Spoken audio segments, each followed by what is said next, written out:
딱 반발 더 깊게 들어가는 뉴스 프레스룸입니다. 코로나로 인한 사회적 거리두기가 풀렸지만 자영업자 10명 중 7명은 거리두기가 적용되던 지난해보다도 매출이 10% 이상 줄어들었다고 합니다. 유난히 추운 겨울이죠. 프레스룸 날씨부터 알아보겠습니다.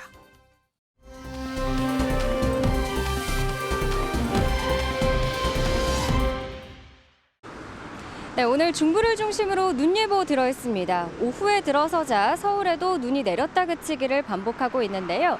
내일까지 큰 눈이 내릴 것으로 보여서 중부 일부 지역에는 대설특보가 내려져 있고요. 또 내일부터는 강력한 한파까지 몰아칠 것으로 보여서 큰 눈과 한파에 철저한 대비가 필요하겠습니다. 내일까지 중서부 지역과 호남에는 1에서 8cm의 눈이 쏟아지겠고 경기 남부와 강원 남부 내륙, 충청 북부에는 한방눈이 쏟아지며 10cm가 넘게 쌓일 수도 있겠습니다. 중부 일부 지역에 대설특보가 발효 중이고 특보는 점차 확대 발표될 가능성이 있겠습니다. 국외 황사가 유입되면서 전국의 공기질 매우 나쁜 단계까지 올라 있는데요. 내일 찬바람이 불어들며 먼지는 차차 해소될 것으로 보입니다. 그래도 오늘 가급적 외출은 삼가시는 게 좋겠습니다. 전국 대부분 지역에 한파특보가 발효 중인 가운데 경기와 강원, 충청과 경북 일부 지역에는 한파경보로 단계가 격상한 곳이 많습니다. 내일 서울의 아침 기온 영하 10도, 대관령은 영하 17도까지 곤두박질하면서 한파가 기승을 부리겠고요. 낮 기온도 서울이 영하 4도, 대관령 영하 10도로 영하권에 머물며 동장군의 기세가 매섭겠습니다. 이번 주 잦은 눈 소식에 영하 10도를 넘나드는 한파가 길게 이어질 것으로 보여서 겨울 대비가 필요하겠습니다. 따뜻한 옷차림뿐만 아니라 동파 방지를 위한 시설물 점검도 꼭 필요하겠습니다. 체감 추위가 더할 테니까요. 꼭 따뜻한 옷차림 하시기 바랍니다. 지금까지 광화문 사거리에서 MBN 날씨 박선아였습니다.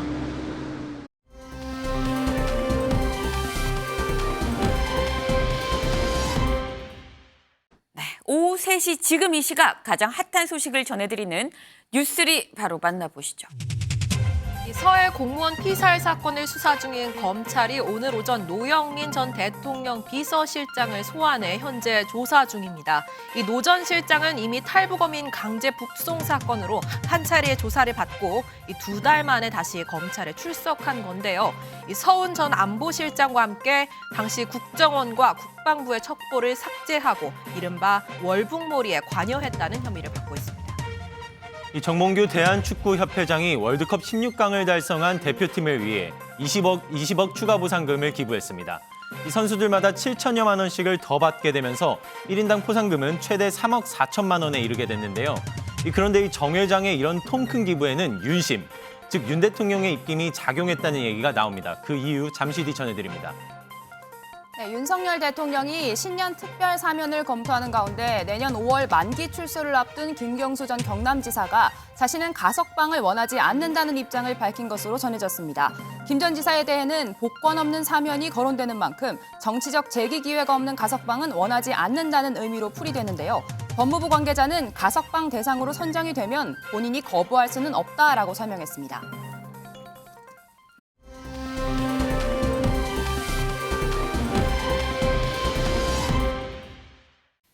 바로 큐시투웨이로 좀 들어가 보도록 하겠습니다. 오늘 첫 번째 소식 민재숙 기자가 준비했죠. 네, 첫 번째 아이템은 용산 소식입니다. 네. 제목은요, 윤석열 불법과 타협 없다, 문재인 지우기입니다. 네, 윤석열 대통령 오늘 오전 용산 대통령실에서 국무회의를 주재했는데요. 네. 이 발언 첫 마디는 이 파업 관련된 이야기였습니다.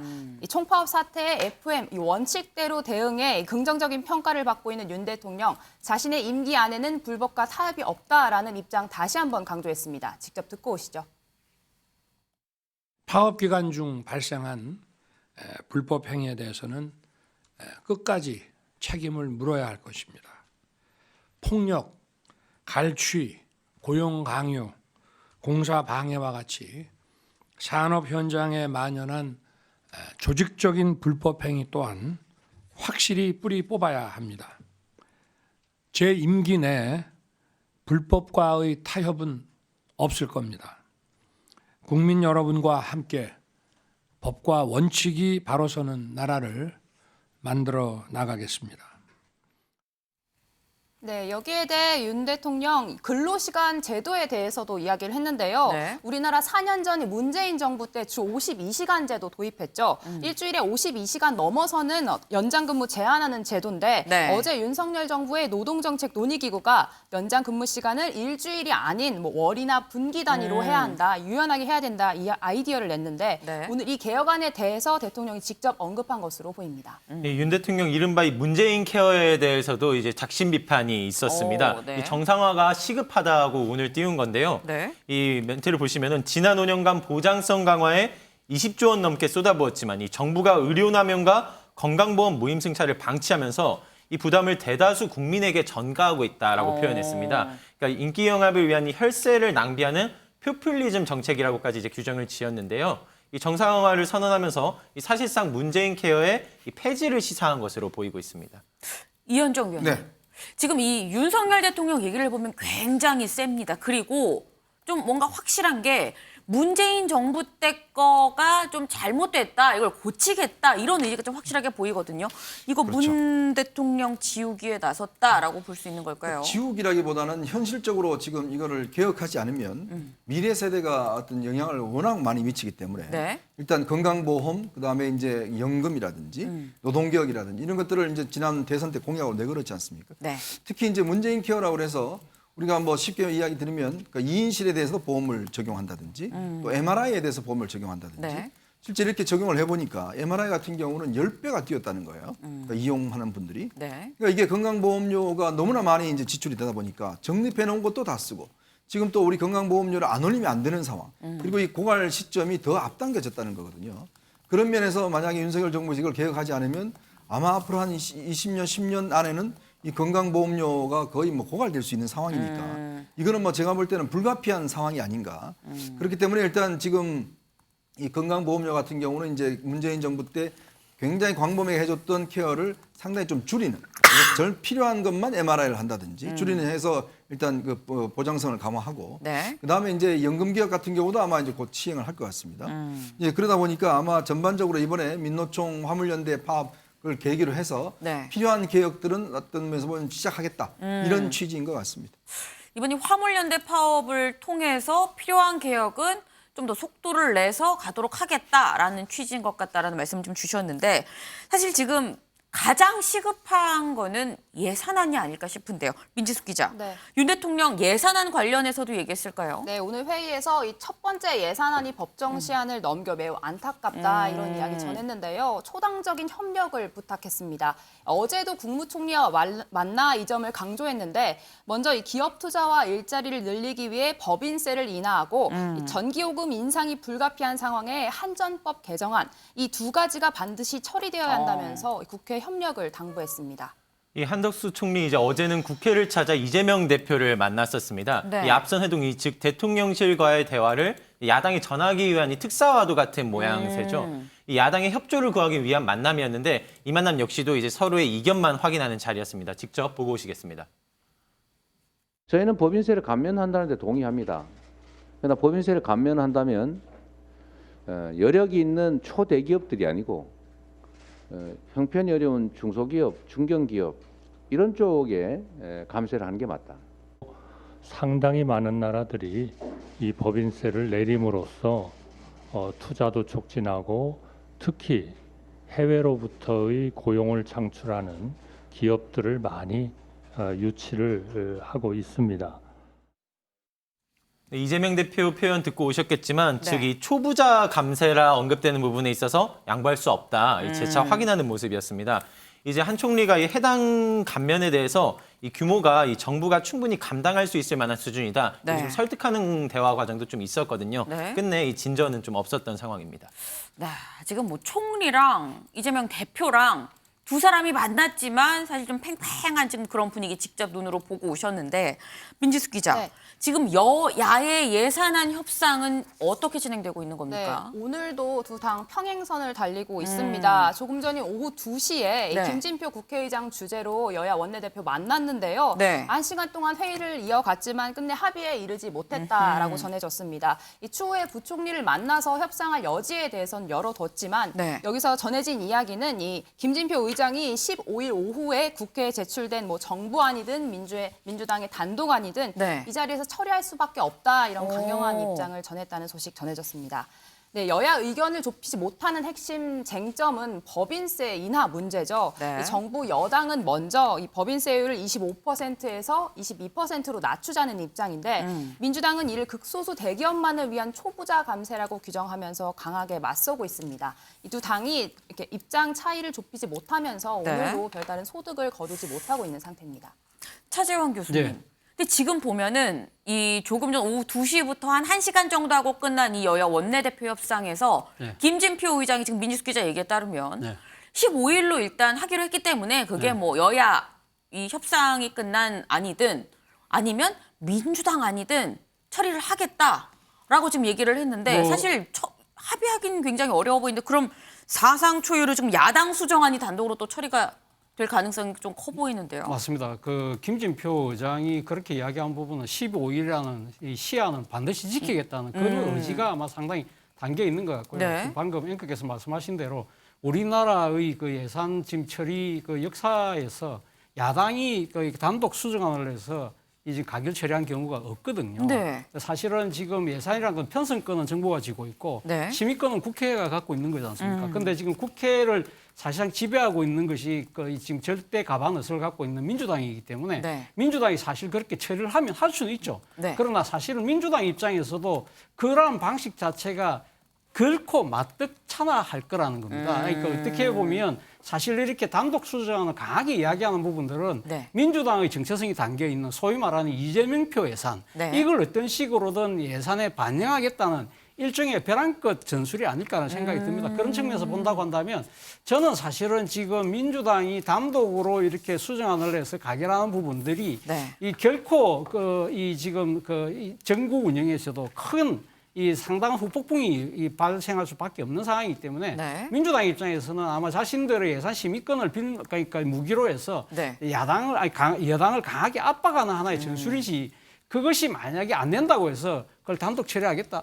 저는 차라리 15일이라는 시한을 넘겨서 네. 이 지금 어차피 새 회기연도 시작은 1월 1일부터이기 때문에 네. 가의에도 보면 국회 선진화법 이전은 12월 31일 네. 자정에 통과하는 경우도 많았거든요. 그렇기 네. 때문에 앞으로 12월 30일까지 좀 정치적 말미가 더 있다. 그렇기 때문에 저는 좀 더 여야가 줄당기를 할 가능성이 좀 더 크지 않을까 하는 생각이 듭니다. 네, 지금 야당이 단독으로 수정안을 통과시키겠느냐 벼랑끝 전술일 가능성이 높다. 그리고 좀 더 개인적인 의견도 대화를 좀 더 이어가서 합의안을 도출하는 게 낫지 않겠느냐라는 말씀을 지금 주셨습니다.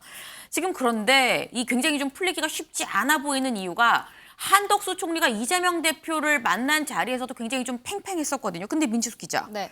이 한 총리를 만난 이재명 대표가 윤 대통령이랑 만나고 싶다라는 얘기를 했어요. 맞습니다. 어제 이재명 대표 한덕수 총리를 만났는데 네. 이 자리에서 자신이 다시 한번 대통령에게 대화를 요청했는데 아직 답을 받지 못했다 이렇게 이야기를 했다고 합니다. 앞서 이재명 대표는 4차례 공개적으로 영수회담을 제안했지만 네. 이 대통령실은 단독 회담보다는 여야정이 함께하는 형식을 선호해 이를 받아들이지 않아 왔습니다.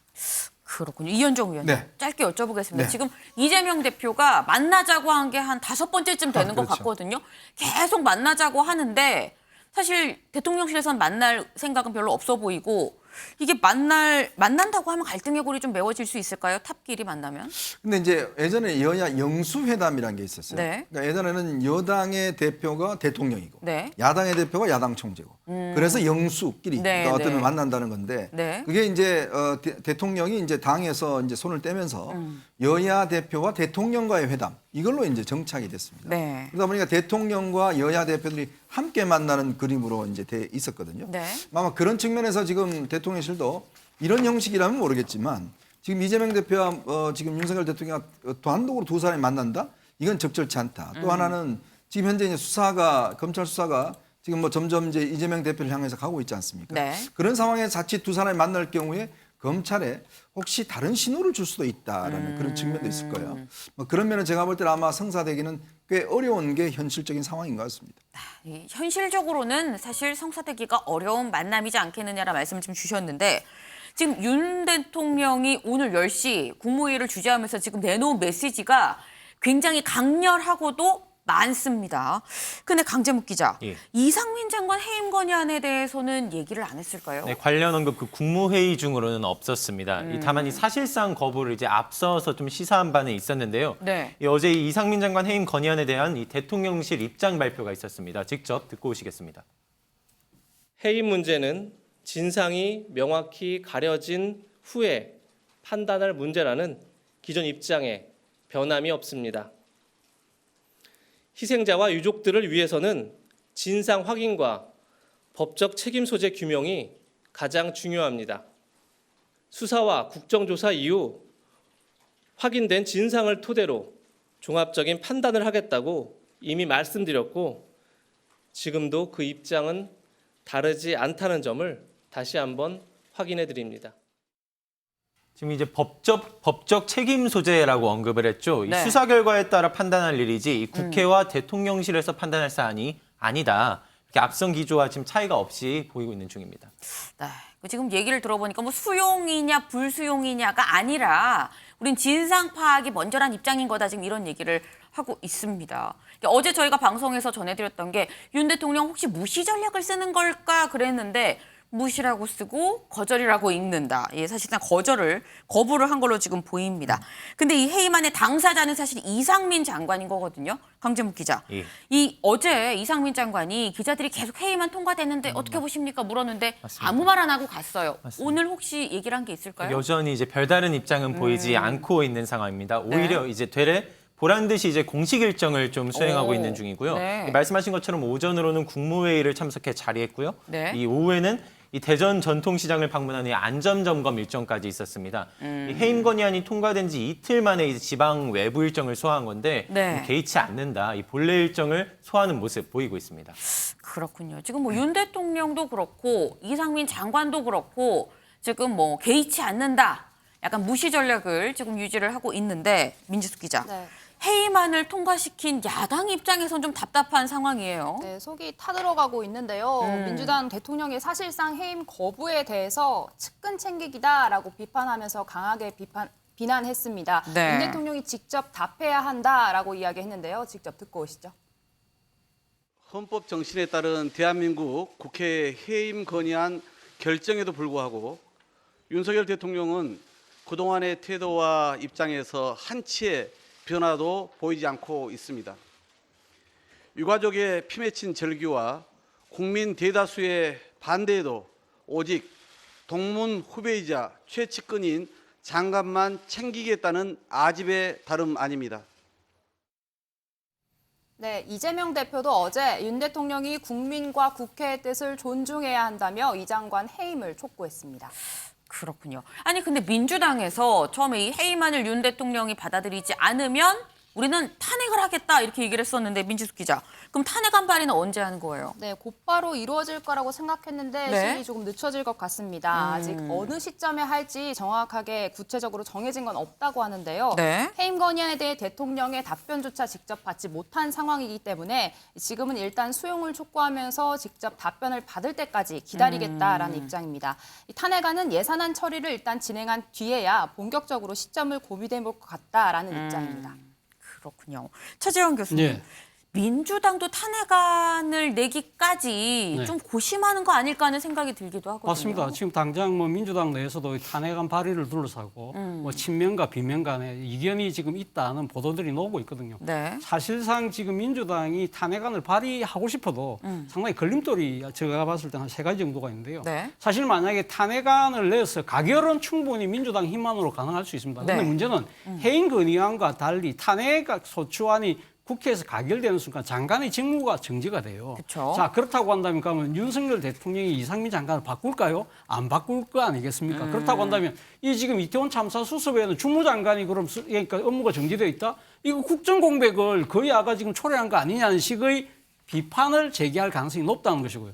또 하나는 지금 탄핵안이 가결될 경우에는 헌법재판소에서 탄핵 심판을 받잖아요. 네. 이때 소추위원이 누구냐면 법사위원장이에요. 네. 법사위원장이 누구죠? 국민의힘의 김도읍 의원이에요. 네. 그렇다고 한다면 김도읍 의원이 검사 역할을 제대로 할까요? 그런 부분들일 거고. 또 하나는 해임 건의안은 사실 어떻게 보면 정치적 책임을 묻는다고 한다면 네. 탄핵 소추는 사실 법적인 문제를 따지는 것이거든요. 네. 이런 부분들에 있어서 과연 이상민 장관을 지금 탄핵안을 받아들일 정도의 정말 법적 위반 사안이 있느냐? 그 부분에서 상당히 다툼이 여지가 크다는 거죠. 이 경우 만약에 헌법재판소 기각했을 경우에는 네. 그 후폭풍이 민주당이 오롯이 떠나야 된다는 그러한 부분들 때문에 고심이 깊어질 수밖에 없는 것이죠. 지금 딱 세 가지로 좀 요약을 해주셨는데 조목조목 지금 들어보니까 민주당도 탄핵안을 제출하기까지는 좀 더 고심이 더 깊지 않겠느냐라는 생각이 듭니다.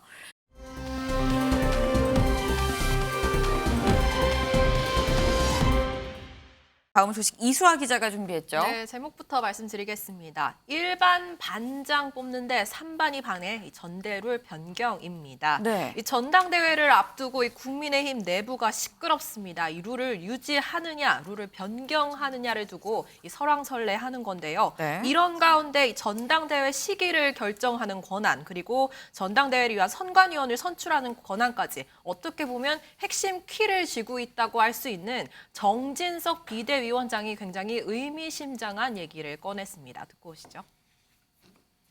임기를 연장하면서까지 지금 비대위원장을 할 생각은 사실 없어요. 예, 그래서 좀 스피드를 내 가지고 3월경에는 전당대회를 치러야 되지 않겠는가. 100만 책임당원 시대에 걸맞는 우리 당원들의 역할과 권한을 반영하고 여러분들의 긍지와 자부심을 확실하게 심어드리겠습니다, 여러분. 일반 반장 뽑는데 3반 아그들이 와가지고 출석거리고 방해하고 그 반원들의 의사를 왜곡하고 오염시키면 되겠어요? 그런 일 없어야 되겠죠? 네, 어제 부산 당원 간담회 발언이었고요. 네. 이 내용을 보면 본인의 임기가 3월 12일쯤 끝나는데 내년 3월에는 좀 전대를 해야 되지 않겠느냐라는 언급도 있었고 네. 또 하나가 룰 변경에 힘을 싣는 모습이었습니다. 일반 반장을 뽑는데 3반이 와서 촐싹된다라는 말까지 나왔는데 네. 역선택 방지 장치를 결국 넣겠다는 의지를 보인 것으로 보입니다. 여기에 더해서 1년 반 전 이준석 전 대표가 뽑혔을 땐 책임 당원이 28만 명이었는데 지금은 100만 명이다라고 말하면서 여기에 맞는 정당 민주주의가 구현돼야 한다라고 얘기했는데 결국은 당심 대 민심 비율을 좀 8대2, 9대1까지 올리는 카드도 고려하고 있는 것으로 보입니다. 지금 정진석 위원장 굉장히 재밌는 얘기를 했습니다. 일반 반장 투표를 하는데 3반 애들이 와서 촐싹거리면 되겠냐라고 얘기를 했는데 이 3반 애들이 좋아하는 걸로 알려진 반장 후보가 있죠. 민주숙 기자. 네. 유승민 전 의원이 목소리를 냈습니다. 맞습니다. 그동안 윤 정부와 대립각을 세워왔던 만큼 유 전 의원 사실상 이 3반의 대표 주자죠. 일단 민주당의 역선택 주자로 자신이 언급되는 건 말이 안 된다라고 반박했습니다. 민주당 입장에서는 자신보다는 좀 더 가장 보수적인 당대표가 나오는 게 제일 좋은 게 아니냐 이런 주장을 펼친 건데요. 네. 또 본인에게 상대적으로 불리할 수 있는 당심 비율 상향에 대해서도 1년 전 경선 때 감정으로 정치 보복하는 거라면 너무 속 좁고 째째한 정치다 이렇게 저격했습니다. 네, 그러면서 2016년 박근혜 정부 때 이야기까지 거슬러 올라갔는데 그때 유승민 한 명 공천을 떨어뜨리겠다고 진박감별에 나서 겨우 120석을 얻지 않았느냐. 지금 그래서 7년째 기호 2번으로 이 예산안도 계획하지 못하고 있지 않느냐 이렇게 뼈를 때렸습니다. 마지막으로 자신에게 윤심이 있다라고 강조하는 윤핵관들을 직격했는데요. 직접 듣고 오시죠. 아니 윤 대통령은 사람에게 충성하지 않는다고 그러는데 왜 국민의힘에서 정치하는 사람들은 그 사람에게 충성을 하지 못해서 이 난리인지 대한민국이 무슨 왕이 있는 왕정이 아니잖아요. 네. 왜 그러겠습니까? 권력의 아부에서 공천받고 떡고물이라도 나눠 가려고 그러는 거 아니겠습니까? 이 민주공화국에서 왕정도 아닌 민주공화국에서 뭐 충신이다, 뭐 윤핵관이다 이런 말이 나오는 것 자체가 굉장히 저는 유치한 이야기라고 생각하고. 네, 유 전 의원 유승민은 절대 안 된다. 유승민을 막아라. 이게 무슨 누아르 영화 제목도 아니고 자신은 유승민은 안 된다라는 게 진짜 윤심인지 이젠 좀 알고 싶다. 이런 이야기를 덧붙이기도 했습니다. 네, 이런 유 전 의원의 윤핵관 저격의 원조 윤핵관, 이 친윤계라고 할 수 있는 네. 이 권성동 의원이 아하. 바로 반격했습니다. 네. 이 SNS에 같은 당 소속이라서 최대한 좀 유 전 의원에 대한 비판을 자제하려고 했는데 네. 이번 발언만큼은 바로 잡아야겠다라고 단단히 각오한 듯이 얘기를 했는데요. 이 경기지사 경선을 앞두고 윤심은 민심이라고 했던 당사자가 유 전 의원 아니었냐. 네. 대통령으로부터 응원 전화를 받았다며 윤심 마케팅을 했지만 결국 김은혜 후보에게 졌다라고 말하면서 이 대통령 측이 수단과 방법을 다 동원해서 자신을 낙선시켰다라고 주장하는 것은 피해 망상이다. 사사건건 정부 비난만 하지 말라라고 일갈했습니다. 이현정 의원. 네. 사실 요 며칠 장제원 의원 목소리가 좀 크게 들리긴 했었거든요. 네. 근데 권성동 의원이 좀 굉장히 또 세게 얘기하면서 딱 전면에 나섰습니다. 근데 권성동 의원은 아마 이번 당대표 선거에 나설 그 가능성이 충분히 있는 것 같아요. 네. 본인이 일단 대표 선거에 나서면서 특히 이제 뭐 윤심을 본인이 이제 가지고 있다, 얻었다, 뭐 이렇게 이제 일단 마케팅을 하는 것 같고요. 그러다 보니까 장제원 의원이 기존에는 보면 이제 김기현 의원과 이제 어떤 면에서 보면 뭐 김장연대다, 뭐 이런 이야기가 있었거든요. 네. 근데 요즘은 조금 이것 자체가 좀 흔들리고 있다는 이야기도 있습니다. 김장연대가 흔들린다. 네, 김장이 아직 숙성이 안 됐다는 이런 이야기도 있고요. 일단 연대는 맞다고 전제가 된 거네요. 그러면. 네, 일단 그렇다 보니까 아직까지 이제 윤 대통령 입장에서 보면 물론 뭐 당에 개입할 수는 없습니다. 그렇지만 과연 이제 당 대표를 누가 돼야 되나? 최근에 뭐 조영 원내대표가 또 수도권 이 붐을 일으킬 수 있는 사람이 돼야 된다는 이야기가 있었잖아요. 네. 이제 그렇다 보니까 이제 복잡하게 아직까지 교통 정리가 안 된 상황으로 이제 봐야겠죠. 이제 그런 상황에서 유승민 전 의원이 이제 출마의 뜻을 이제 비친 것 같아요. 아직까지 뭐 공적 출마하지가 않겠다는 아니지만 그나마 여러 가지 좀 한계는 있을 겁니다. 왜냐하면 유승민 전 의원이 당내에서 그렇게 어떤 호평을 받고 있지는 않거든요. 네. 지난 그 경기도지사 선거 때도 보면 본인이 사실 아무 연고가 없는 경기도지사 선거에 나갔어요. 이제 그러다 보니까 많은 지구당 그러니까 당협위원장들이 사실은 김은혜 후보 쪽으로 다 돌아섰고 그리고 지난 대선 과정에서도 아마 제가 알기로 마지막 유세 때 한 번 나왔나 막 그랬을 겁니다. 계속적으로 이제 도와주지 않다가 마지막 유세 때 한 번 나오고 이제 끝이었던 것 같은데 이제 그로 인해서 사실은 윤 대통령과의 관계가 좋지 않았고 최근에 여러 가지 발언을 통해서 윤 대통령을 많이 비판하고 있는 상황 아니겠습니까? 이제 그러다 보면 아마 당내에서는 지금 뭐 당 룰을 놓고 논란이 있는데 결국은 당심에서 유승민 전 대표가 상당히 어렵다. 이제 이런 판단에 또 이걸 대응하기 위해서는 뭔가 확실하게 윤심을 받는 사람이 나와야 된다. 네. 이런 관점에서 이제 지금 아직까지 좀 복잡한 국면으로 가고 있는 게 아닌가 싶습니다. 네. 지금 이 나오는 얘기들이 결국은 다 당권을 둘러싼 이해관계고 목소리들인 것 같다라는 지금 이런 말씀을 좀 주셨는데 지금 보면은 이 3반 애들이 좋아하는 걸로 알려진 유승민 전 의원이 나왔죠. 근데 이수아 기자 지금 보니까 3반도 아니고 1반도 아니고 1반이랑 3반이 한 중간쯤 되는 2반 주자도 또 나온 것 같아요. 네, 다름 아닌 안철수 의원입니다. 네. 윤심인 듯 윤심 아닌 발언을 쏟아내고 있는데요. 네. 지금 윤심을 파는 사람들 총선 승리의 적임자가 아니다. 그러니까 차기 대표방이 아니라는 얘기겠죠. 그렇게 말하면서도 이 본인은 윤심과 다르지 않다고 또 어필했습니다. 자세히 들어보실까요? 대선 후보 단일화했고 인수위원장 했고 윤석열 정부의 연대 보증인이라고까지 말했지 않습니까? 윤석열 정부 상공이 저보다 절박한 사람은 없습니다. 오히려 윤심을 파는 분들은 스스로 총선 승리 적임자가 아니라고 실토하는 것 아닌가. 가장 적임자는 안철수 의원이라고 보십니까? 저는 그렇게 생각하고요. 대통령께서도 그 마음은 다르지 않다고 봅니다. 관저도 한번 다녀오셔야죠. 저 부르시겠죠.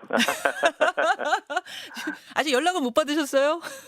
아마 결국은 다 부르시지 않겠습니까?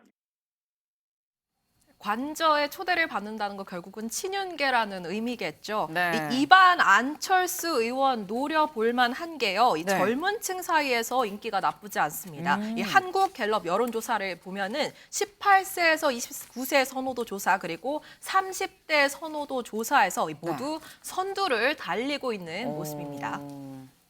그렇군요. 그런데 지금 보니까 3반의 유승민, 2반의 안철수. 근데 1반에서도 아니 나도 할 얘기 있다 손들고 나선 사람이 있더라고요. 민지숙 기자. 맞습니다. 바로 이 신윤핵관으로 불리는 윤상현 의원인데요. 윤심 자체가 아니라 윤 대통령과의 친밀감을 계속 어필하는 주자들이 문제다라고 네. 비판했습니다. 윤 대통령은 누구나 만나려면 만날 수 있는 열려있는 분이기 때문에 그걸 가지고 윤심을 팔고 대통령을 만났다라고 이야기를 꺼내는 게 문제라는 겁니다. 그러면서 윤 의원 자신도 언제든 대통령과 소통할 수 있다라는 점을 은근히 강조했는데요. 네. 그러면서도 윤심을 이용하려는 마음은 스스로 자제해야 한다 이렇게 덧붙이기도 했습니다.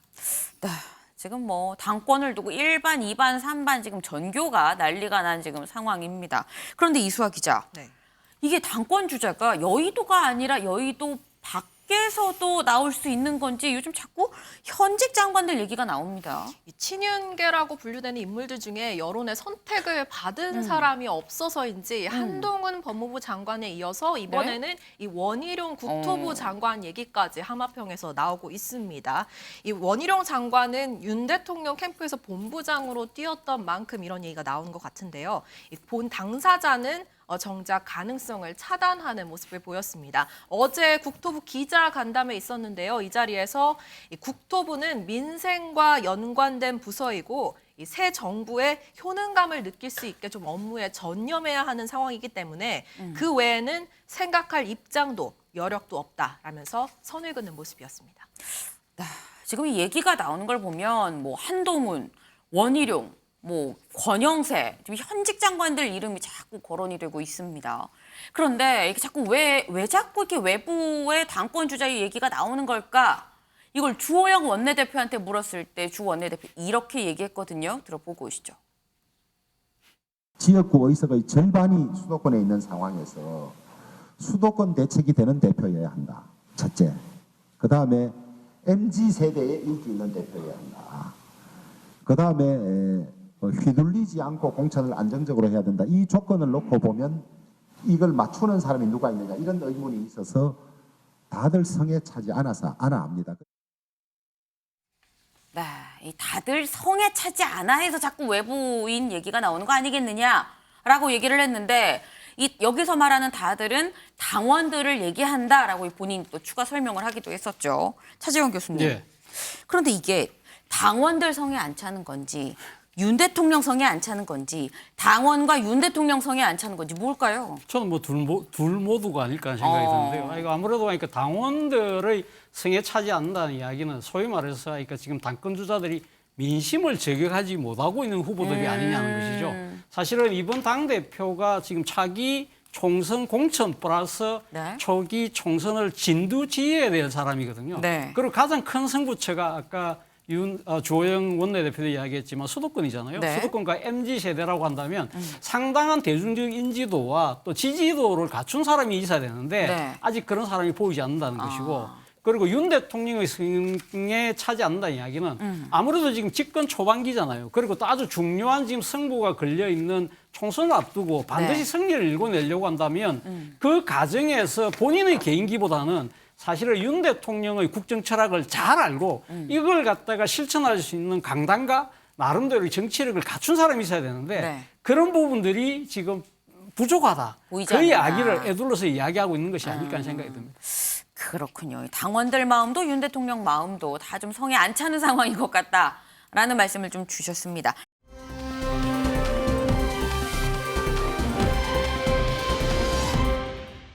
다음 소식 강재묵 기자 준비했죠? 예, 제가 준비했습니다. 다음 아이템 정몽규 축구협회장 20억 기부 윤심 작용입니다.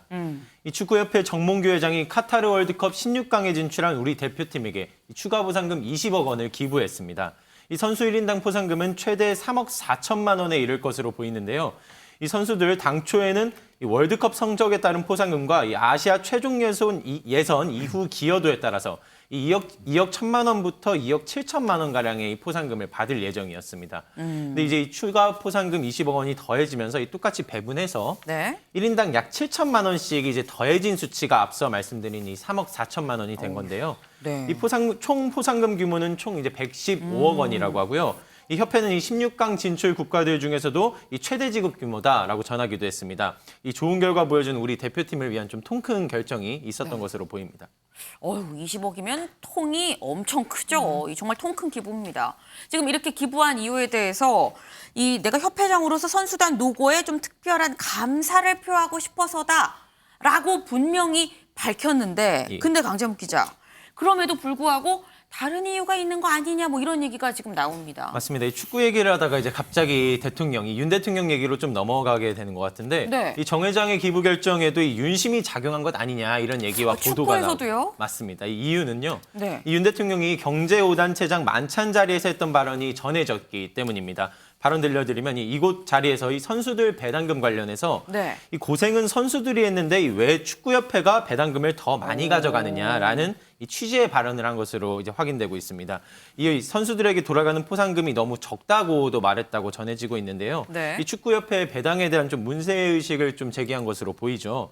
이 비공개 만찬에서 좀 있었던 대화로서 아쉽게도 저희가 뭐 영상이나 사진 같은 걸로는 좀 보여드렸으면 좋았을 텐데 그게 좀 준비되진 않았고요. 네. 이 축협 정몽규 회장이 이곳 자리에 함께하진 않았습니다. 다만 네. 시기상으로 이 공교롭게 만찬 이후로 이런 기부 소식이 전해지면서 혹시 윤 대통령의 이런 발언들이 이 기부에 좀 이렇게 영향을 끼쳤을 거다라는 얘기가 흘러나오고 있습니다. 네, 이 여기에 더해서 윤 대통령 경제 5단체장 만찬 전날인 지난 8일에는 네. 축구 대표팀 선수들과 감독 그리고 코치진들을 모두 불러서 만찬을 진행했죠. 16강 진출을 축하하고 좀 격려하는 자리였던 것 같은데 네. 한 사람이 없습니다. 이 자리에서 이 월드컵 대표팀 단장격이라고 볼 수 있는 이 정몽규 회장, 축구협 회장의 모습이 보이지 않았습니다. 이 만찬 초청 대상에서 아예 제외된 것으로 알려졌는데 그랬군요. 이 만찬 초청 대상을 누가 정했느냐? 대통령실에서 정한 것으로 알려지고 있습니다. 대한축구협회 수장이 16강 축하 파티에 참석하지 못했다,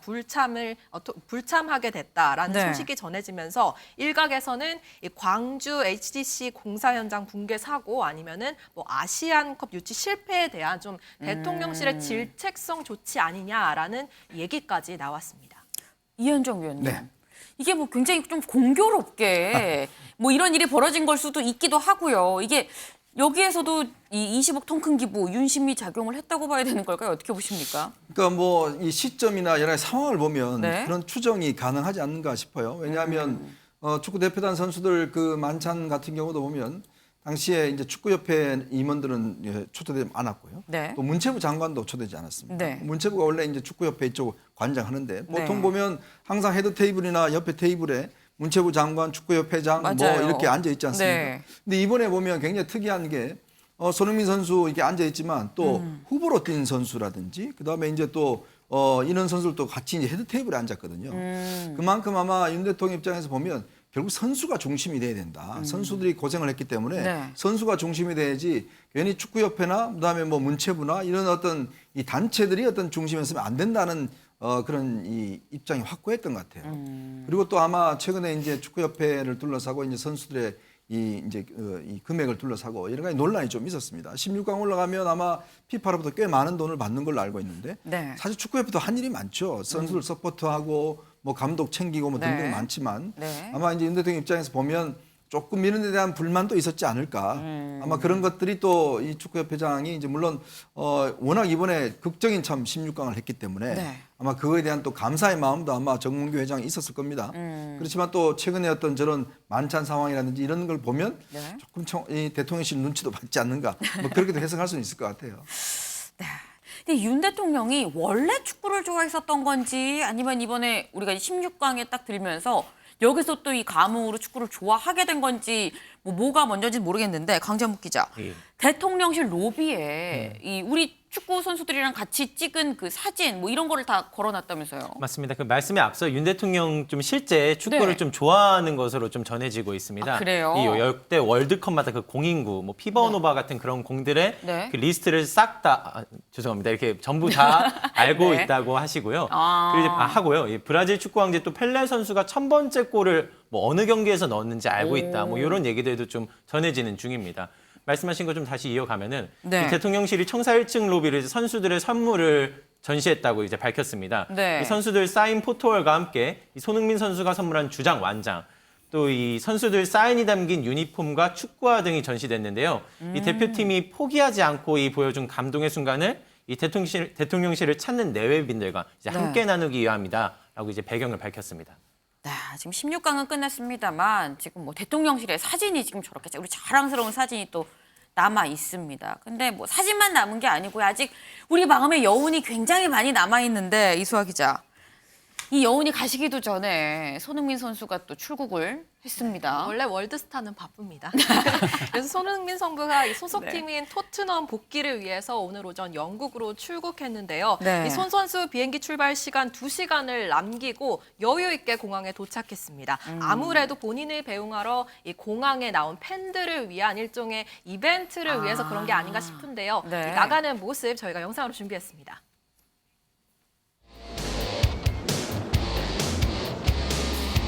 아침 5시 반에 알람 소리 원래 잘 못 듣는데 밥 듣자마자 깨서 씻고 바로 나왔습니다. 손흥민 바라보 바람 봐도 보고 싶은 사람.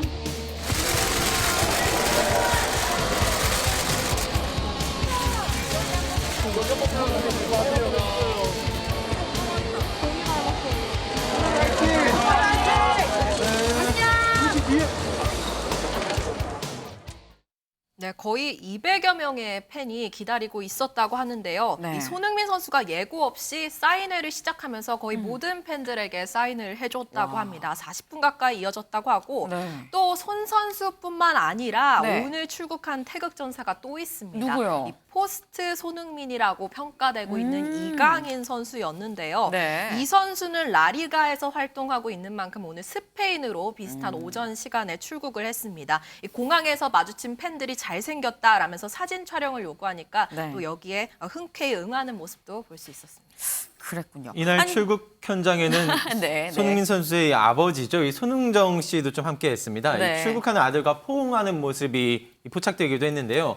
이 손흥정 씨는 이 최근 한 예능 프로그램에 나와 이번 월드컵 관련 좀 뒷얘기를 들려주기도 했습니다. 이 잠자는 시간 빼고는 계속 냉찜질을 해서 이 부상을 좀 최대한 빨리 회복해가지고 이 최대한 그 월드컵에 참여하려는 강한 의지를 아들이 보여왔다. 이 손흥민 선수가 그런 의지를 보였던 걸 좀 전해주기도 했고요. 네. 의료진 역시 뭐 1개월은 휴식이 필요하다 했던 부상이지만 이 태극마크에 대한 각별한 애정이 있었다 전해주기도 했습니다. 네, 아니 자는 시간 빼고는 계속 냉찜질을 했었었군요.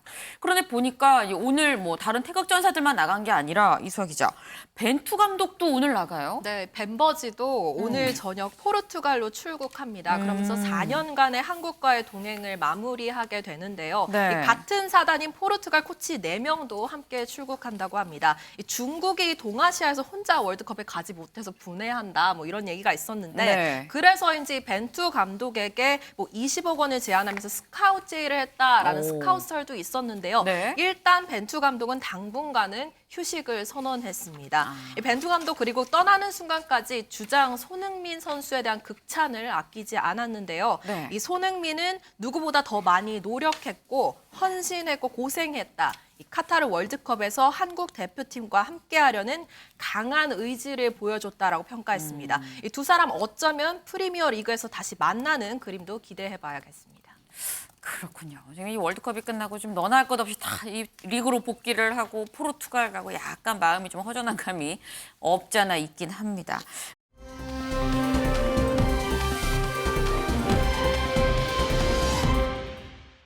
마지막 아이템, 이건 좀 전 세계인이 관심을 갖는 아이템이 아닐까 싶은데 민지숙 기자 뭘 준비했죠? 네, 이 전 세계 아미들을 위해 왠지 영어로 진행을 해야 될 것 같은데요. 영어로 할까요? 불가능합니다. 제목은요, 진짜 아미 된 진, BTS 첫 입대 모습은입니다. 네, 우주대 스타 방탄소년단의 팬클럽 이름이 아미라는 건 아실 텐데요. 네. 이 아미의 뜻이 뭔지도 혹시 아시나요? 1억이에요. 제가 정말 설명해 드리려고 준비했습니다. 네. 바로 이 방탄복과 군대처럼 영원히 함께 하겠다라는 뜻이 담겼는데요. 네. 오늘 BTS의 맏형 진 씨가 진짜 아미가 됐다는 소식입니다. 진 씨 오늘 경기 연천 신병교육대에 입소했는데요. 네. 어제 진 씨는 팬 커뮤니티에 머리를 짧게 자른 사진을 직접 올리면서 미리 작별 인사를 했습니다. 제가 이 입대 시간인 오후 2시까지 현장 그림을 그림을 계속해서 살펴봤는데 네. 사실 팬들보다는 취재진이 더 많은 모습을 보였습니다.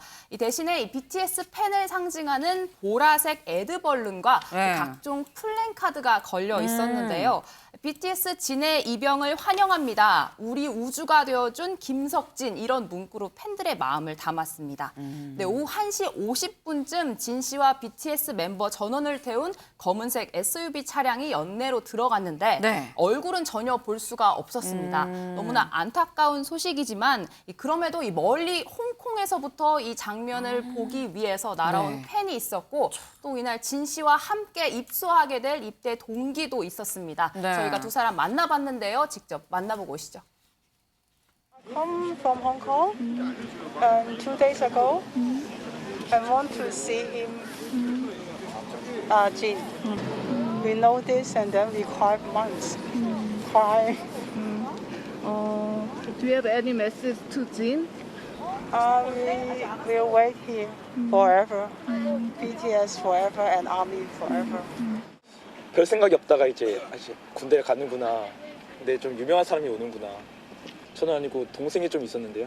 그래서 얼마나 유명했는데 전 세계가 흔들흔들하는구나. 그 사람하고 같이 군 생활을 하는구나. 조금 기대가 됩니다. 힘든 시간 함께 동기로서 서로 의지하며 열심히 지냈으면 좋겠습니다. 이상입니다. 네, 주변 식당가도 흔들흔들했습니다. 이 BTS와 팬들을 위해서 팬 맞이에 나섰는데요. 네. 한 식당 사장님 일부러 크게 이 BTS 음악을 틀어두기도 했다 이런 이야기를 전하기도 했습니다. 그렇군요. 근데 저는 사실 좀 의외긴 합니다. 저는 딱 그 입영 대기소 앞에 딱 보면은 정말 보랏빛 물결이 어마어마할 줄 알았거든요. 근데 전부 시커먼 패딩 입은 취재진밖에 안 보여요. 왜 이렇게 안 온 거죠? 맞습니다. 조금 이상하다고 생각하실 텐데 네. 앞서 진 씨가 미리 팬들에게 이야기한 게 있습니다. 우리 아미 여러분들 훈련소 오시면 안 된다. 자신 외에도 많은 사람들이 오는 만큼 혼잡해서 위험할 수 있다. 이렇게 부탁을 했기 때문인데요. 이 진 씨의 말대로 현장이 혼잡하지 않아 역시 아미의 품격이다 이런 이야기가 나오기도 했습니다. 하지만 그래도 이 혹시 모를 안전사고에 대비해 군과 경찰은 자리를 지켰는데요. 네. 지난 2011년도 배우 현빈 씨가 입대할 당시에도 네. 현장에 2,000명이라는 어마어마한 인파가 몰렸습니다. 네. 이번엔 우주 대스타가 오기 때문에 더 많은 팬들이 몰릴 것으로 예상되면서 네. 이 현장에 구급차 등 구급차가 굉장히 많이 배치되고 네. 경찰 3개 기동대 270여 명이 배치되었다고 합니다. 아니 근데 이게 진이 오지 말라고 했다고 또 그 말이 이렇게나 잘 듣는다는 것도 사실 좀 놀랍긴 한데 글쎄 이게 마지막 모습을 진의 이 들어가는 마지막 모습 못 본 게 좀 아쉽습니다. 저만 아쉬울까요? 아미도 아쉽지 않을까요, 강재묵 기자? 너무 이 아쉬워만은 않으셔도 될 것 같은 게 네. 이 군이 지금 진 씨가 군인 신분이 되더라도 이 공익 목적의 대외 행사를 지원하는 것은 문제가 없다. 이 판단 중입니다. 이 현행 규정에 따르면 이 부대 배치 후 3개월 이상 복무한 병사에겐 이 국가 및 전군 차원의 이 문화예술 관련 행사 지원을 위한 파견 자격이 부여됩니다. 이 현재 부산 엑스포 홍보대사를 맡고 있죠. 이 BTS 멤버들의 경우 관련 요청이 있을 경우로는 이 박람회 유치 등 이 국가 행사에 참여할 수 있을 가능성이 좀 보이고 있습니다. 이번이 꼭 마지막이다 때문에 뭐 이렇게 생각하진 않으셔도 될 것 같고요. 네. 이 군 당국이 일반 병사들과 이 동일하게 규정을 적용해 이 형평성에는 문제가 없도록 하겠다. 함께 밝히기도 했습니다. 그랬군요. 차재원 교수님. 이게 사실 우리 팬클럽 아미가 이렇게나 말을 잘 들어서 안 올 줄 모르고 혹시나 몰라서 막 3개 기동대의 구급차에 막 지금 안전 준비를 좀 만반의 준비를 좀 다 해놨는데 사실 헬로윈 참사 이후로 우리가 좀 안전 문제에 너무 신경을 안 썼던 게 아닌가 하는 생각이 들기도 했었거든요. 좀 준비하는 거는 좀 좋아 보여요. 저는 당연하게 잘했다는 생각이 듭니다. 사고라는 것이 예고 없이 벌어질 수 있는 것이고 또 말씀하신 것처럼 아미가 갖고 있는 세계적인 이 영향력이 있잖아요. 사실은 네. 제가 아침에 BBC 그 월드 뉴스를 들었는데 네. 아침에 그 진이 입대한다는 걸 저는 BBC 뉴스 듣고 알았어요.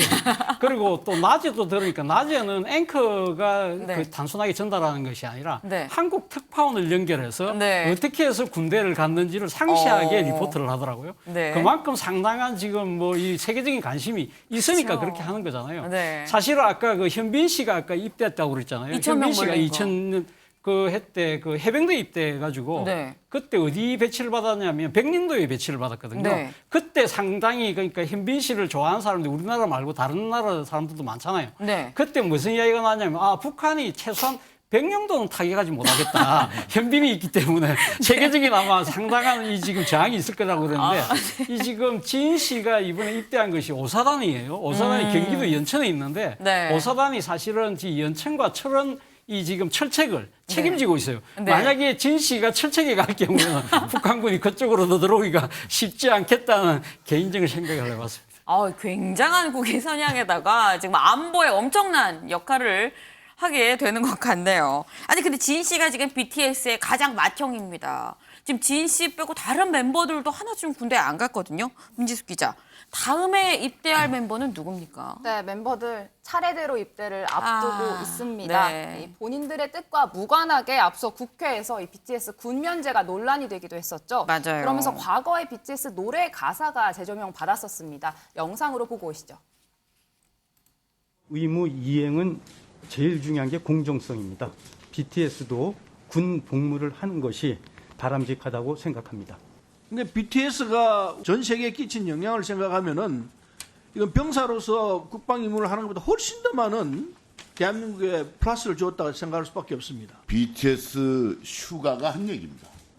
우우 군대는 때 되면 알아서들 갈 테니 우리 이름 팔아먹으면서 숟가락을 얹으려고 한 XX들 싸그리 다 XXX 이게 노래 가사입니다. 본인들이 이렇게 병역에 대해서 너희들 논하지 마라. 우린 국가의 의무를 다하겠다. 본인들이 밝힌 거예요.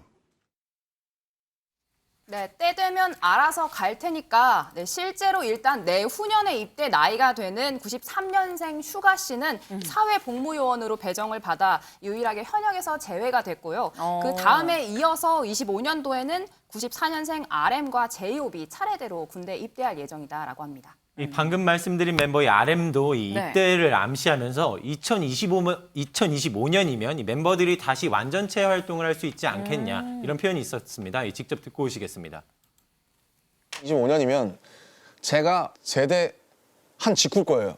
제대한 직후 막 머리 기르고 있을 때 뭔가 내가 만약에 빨리 어쨌든 사회에 좀 복귀를 한다면 또 멤버들이 복귀하기 전에 뭔가 뭐 밑작업을 해놓는다든지 근데 2025년은 어쨌든 만약에 우리가 원하는 대로 다 같이 잘 모여서 이렇게 완전체 활동을 다시 좀 전개하게 된다면 좋겠죠, 진짜. 근데 이제 다 같이 모였을 때 너무 그냥 너무 웃길 것 같아. 그냥.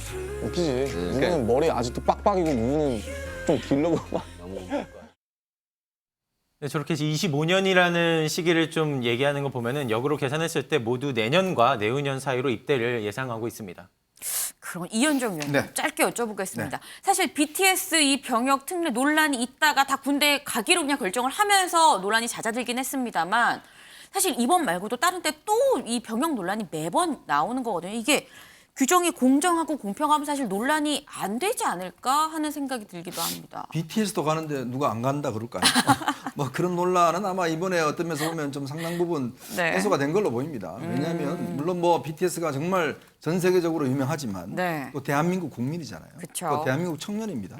그런 면에서 보면 이런 모습들이 전 세계로 나가지 않습니다. 네. 자, 대한민국 이 나라가 이렇게 남북이야 했고 군대를 가야 된다는 사실이 전 세계에 또 알려질 겁니다. 네. 그리고 또 BTS도 나라를 위해서 간다라는 것들이 이제 알려지면 네. 저는 오히려 그 효과가 사실상 더 크지 않을까. 그리고 또 앞으로 군대 갈 많은 청년들이 있잖아요. 네. 그러면 그 입장에서 보면 BTS도 가는데 나도 가야지 라는 또 어떤 걸 생기면서 결국은 저는 중요한 국방의 의무가 한편으로 보면 이제 정착되어 가는 측면이 있지 않는가 또 그런 생각이 듭니다. 네, 좀 좋은 말씀 주셨습니다. 이 국방의 의무가 좀 정착이 돼가는 과정 아니겠느냐라는 말씀을 주셨습니다.